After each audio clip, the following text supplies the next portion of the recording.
Fala investidores, beleza? Lucas novamente com vocês. Pessoal, nesse vídeo vamos comentar um pouquinho aqui sobre o último relatório gerencial do VG11, esse fundo imobiliário que pelo menos nesse ano de 2025 promete aí ser o fundo imobiliário de base 10 com os maiores rendimentos, com os maiores dividendos para os seus cotistas. Isso vai acontecer porque o fundo ele é totalmente indexado ao índice CDI. E o índice CDI ele segue a taxa de juros do nosso país.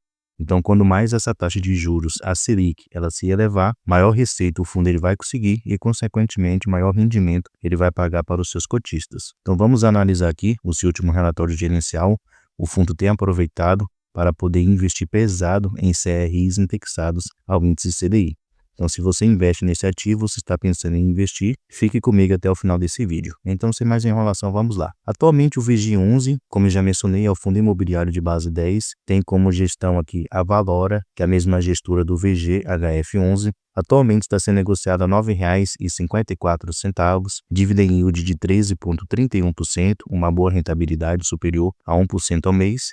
E seu P sobre VP está de 0,98. Isso quer dizer que ele está aí com um pequeno deságio, sendo negociado um pouco abaixo do que seria o seu preço justo. Além disso, o fundo apresenta uma excelente liquidez média diária superior aqui a 3 milhões. Se descermos um pouquinho aqui, deixa eu colocar na cotação padrão, que calcula apenas o preço do ativo, podemos notar que ele tem se recuperado bastante, depois daquela queda que ocorreu aqui com os fundos imobiliários do mês de dezembro do ano passado. Ele tem se recuperado muito bem, saiu aqui da sua mínima a R$ 8,30 e agora já está sendo negociado a R$ 9,54.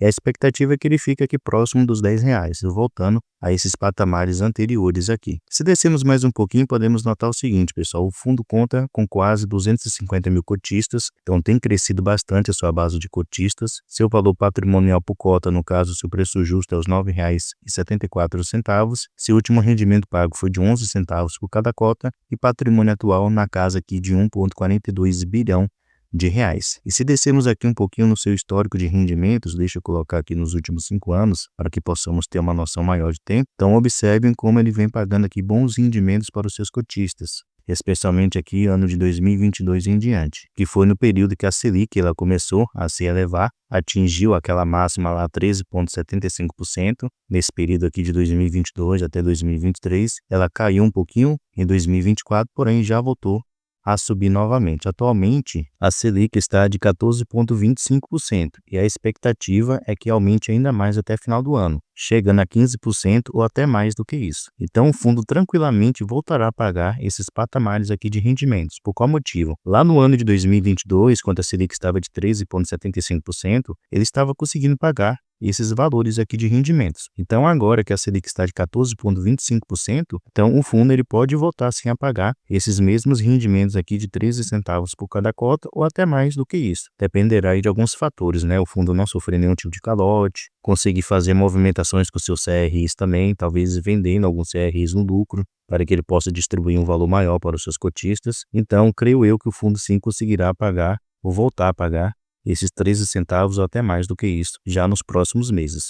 Lá no relatório gerencial veremos o seu demonstrativo financeiro. Agora, pessoal, aqui no relatório gerencial podemos notar o seguinte. Então, ele comenta aqui sobre algumas movimentações que ocorreram no fundo. Então, ele fala que durante o mês de fevereiro, ele encerrou esse mês com 99,1% de seu patrimônio alocado em CRIs, distribuídos em 57 diferentes operações, com valor investido aqui de R$ 1,393 bilhões.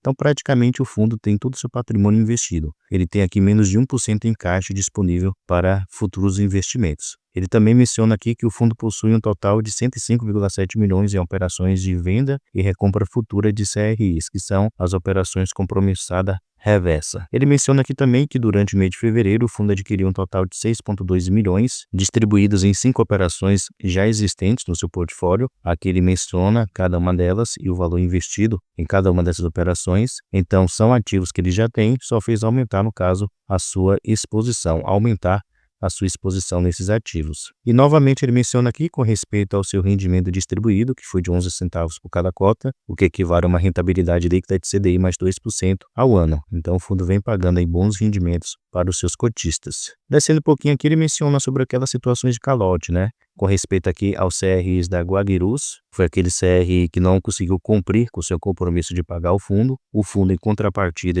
ele conseguiu deter 2 terrenos que estavam ali como garantia e ele está aqui em processo de venda desses terrenos para conseguir, assim, cobrir o valor emprestado para esse devedor.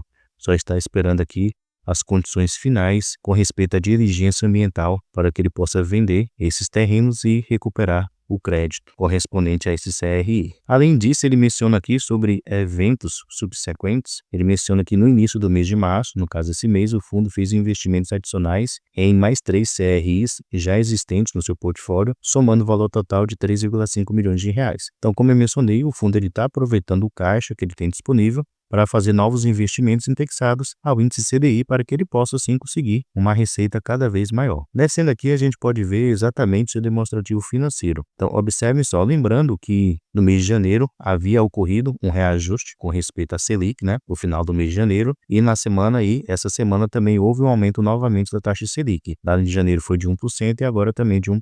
Então, observem só. Aquele aumento que ocorreu no mês de janeiro já teve impacto positivo aqui durante o mês de fevereiro. Observe que mesmo no fevereiro tendo uma quantidade de dias menores, dias úteis menores, ele conseguiu ter uma receita bem maior do que no mês de janeiro. E isso já impacta aí da alta da taxa Selic. Então, durante fevereiro, ele teve uma receita total aqui de 19,5 milhões de reais. As despesas somaram o valor de 2,3 milhões de reais. No final, ele ficou com um resultado líquido para poder distribuir de 17 milhões 248 mil reais. E o valor que ele realmente distribuiu foi de 16 milhões e 71 mil reais.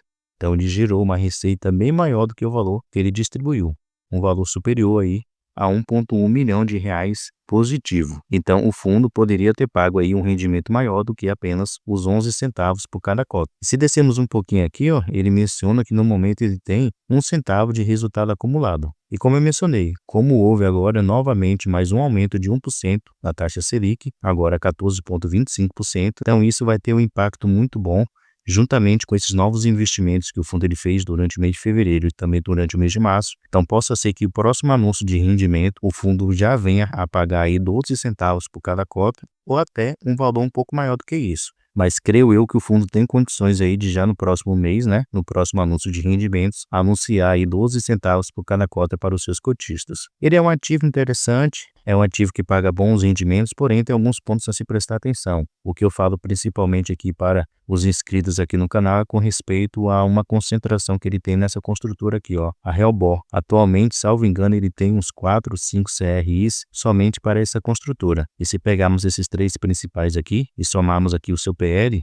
dará uma porcentagem superior a 16% de patrimônio líquido do fundo investido apenas nesse ativo. Então é um ponto para se prestar atenção. Se pegássemos apenas aqui considerando um por um, ele não seria um ativo concentrado, né? Mas devemos notar que tem algumas empresas que têm mais de um CRI apenas nesse fundo imobiliário. Então, somando com um e com o outro, passam a ser concentrações. Então é um ponto a se prestar atenção, especialmente nessa construtora aqui que eu mencionei, que é a maior concentração que atualmente ele tem. Apesar de não ser operações arriscadas, né, tem uma taxa aqui relativamente muito boa, de ativo de menos risco, porém concentrações nunca é bom, porque infelizmente a gente não sabe o futuro, pode acontecer alguma coisa e o fundo acabar aí sofrendo algum tipo de calote. Então, se você pensa em investir no VG11, preste atenção com respeito a essas concentrações que o fundo ele tem. Pelas suas taxas aqui também podemos notar que ele é um fundo de médio risco. Ele tem aqui operações relativamente mais seguras, como CDI mais 3,5%, CDI novamente aqui mais 3,5%, CDI mais 3%, como a gente pode ver, porém tem operações mais arriscadas, como CDI mais 6%, que já é uma taxa muito elevada, CDI mais 5%, que também é uma taxa muito elevada, e como eu sempre menciono, maior a taxa, maior o risco daquela operação, e quando menor a taxa, menor o risco daquela operação. Se pegarmos de um modo geral, os seus CRIs, ele tem uma taxa média aqui, deixa eu pegar aqui para vocês aqui, ó. Ele tem uma taxa média de aquisição de 4,91%, que já é uma taxa um pouquinho mais elevada. A do cupom médio ponderado de 4,24% e a taxa média ponderada de marcação ao mercado de 4,24%. Então é uma taxa de médio risco, pegando no caso todos os CRIs que atualmente ele tem fazendo uma mediana. Então o fundo não é um fundo high grade, que é aquele tipo de fundo mais seguro, relativamente mais seguro, porém também não é um fundo high yield, né, aquele fundo mais arriscado. Com respeito aqui ao seu patrimônio, como eu mencionei, o fundo só investe em CRIs, 99,1% está investido em CRIs, ele tem aqui apenas 0,9% disponível em caixa para futuros investimentos e 100% desses CRIs estão indexados ao índice CDI. Por esse motivo que o fundo ele vai ser aí o maior beneficiado com respeito a fundos imobiliários de base 10 com esse aumento da taxa Selic, porque ele tem todos os seus investimentos indexados ao índice CDI. E o CDI, ele segue justamente a taxa de juros aqui do nosso país. Outro ponto a se prestar atenção com respeito ao VG11, que eu sempre menciono, é com respeito aqui à sua concentração no segmento residencial. No caso, a maioria das empresas que atualmente são devedoras desse fundo são do segmento residencial, no caso, construtoras do segmento residencial. E sabemos que esse segmento, infelizmente, não é tão sólido assim, pode passar aí por fases boas e ruins, e esse aumento aí da taxa de juros, né, isso acaba prejudicando muito esse segmento, porque são empresas que dependem bastante aí de financiamento, de empréstimo, então sempre é um ponto a se prestar atenção. Esse aumento da taxa Selic é positivo para o fundo, já que ele vai conseguir ter uma receita maior, porém é ruim para os devedores, para as empresas que têm que pagar o fundo, os juros e a correção monetária, que isso acaba trazendo aí muita pressão financeira sobre essas empresas. Então é um ponto para se prestar atenção também, porque possam ocorrer futuros calotes. As empresas podem acabar passando por uma situação financeira muito desafiadora e infelizmente acabar deixando de honrar os seus compromissos mensais para com o fundo. Não porque elas querem deixar de pagar, mas pela condição financeira, isso pode acabar impactando bastante essas empresas, beleza? Então, se você pensa em investir no VG11, como eu mencionei, analise os pontos positivos e os pontos negativos para que você possa fazer uma boa escolha. Mas, de modo geral, é um fundo, como eu mencionei, tem pago bons rendimentos atualmente. Salvo engano, é o fundo imobiliário de base 10 que mais tem pago rendimentos, uma rentabilidade realmente muito boa. E a previsão é muito positiva dele conseguir aumentar seus rendimentos, especialmente com os reajustes à taxa de juros. Se continuar aumentando, o fundo ele vai seguir esses reajustes e cada vez mais ele vai pagar bons rendimentos para os seus cotistas. Beleza? Então, pessoal, esse é o último relatório gerencial aí do VG11, sem muitas novidades, né? Apenas alguns novos investimentos que ele fez em ativos que ele já tem aqui no seu portfólio. Então, ele só fez aumentar a sua exposição, justamente aproveitando essa alta aí da taxa Selic para conseguir se beneficiar ao máximo dessa elevação. E de modo geral, o fundo continuou muito bem até hoje, não sofreu nenhum tipo de calote realmente impactante. Ocorreu aquele da Guarguirus, porém já foi logo resolvido, né, com a tomada daqueles dois terrenos, mas de modo geral o fundo continua indo muito bem, beleza? Então, pessoal, essa situação do VG11, deixe aí nos comentários sua opinião sobre esse ativo, já investe, está pensando em investir? Deixe aí nos comentários. Muito obrigado pela sua atenção e até a próxima.